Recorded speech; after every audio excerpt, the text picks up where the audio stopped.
আমার নাম জামিরুল হক সাজ্জাদ। আমি প্রাণ আরএফএল গ্রুপের ইভেন্ট ডিপার্টমেন্টে লিড করছি as a head of event. প্রাণ আরএফএল গ্রুপ থেকে দেখা যায় আমাদের প্রতি বছরই বেশ কিছু বলতে অনেকগুলো কনফারেন্স থাকে ডিলারদের নিয়ে, আমাদের সেলসের লোকদের নিয়ে, আমাদের অফিসিয়াল প্রোগ্রাম থাকে, ফ্যামিলি প্রোগ্রাম থাকে।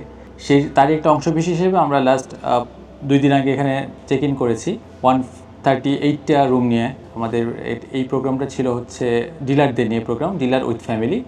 এই হোটেল আসলে চুজ করার পেছনে কারণ হচ্ছে হোটেলটা খুবই ইউজার ফ্রেন্ডলি, আমি বলবো কর্পোরেট ফ্রেন্ডলি অবশ্যই, এবং ফ্যামিলি ফ্রেন্ডলি, দুইটার জন্যই।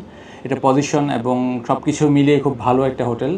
রুমগুলো কম্পারেটিভলি অনেক বড়, কমন স্পেসগুলো অনেক বেশি। এটা রুম অ্যামেনিটিসগুলো এবং রুমের যে ভিতরে যে ফার্নিচারগুলো খুবই সুন্দর এবং ওয়েল মেনটেন্ড। খুব ভালো একটা সুইমিং পুল আছে ছাদে, যেটা থেকে ভালো একটা ভিউ দেখা যায়। এখানকার স্টাফটা খুবই ফ্রেন্ডলি এবং মাইডিয়া টাইপের স্টাফ, যাদের জন্য আসলে এখানে বারবার আসা হয়। এবং আমাদের থাকার জন্য প্রথম পছন্দই থাকে যে আমরা বেস্ট রেস্টুরেন্টে থাকবো। আর এটা একটা বেস্ট রেস্টুরেন্ট হেরিটেজের একটা চেইন হোটেল, সুতরাং বেশ ভালো মানের এবং ওই ইন্টারন্যাশনাল মানের সার্ভিস আমরা এখানে পাই। এই কারণে আমরা বারবার এখানেই আসি। Thank you.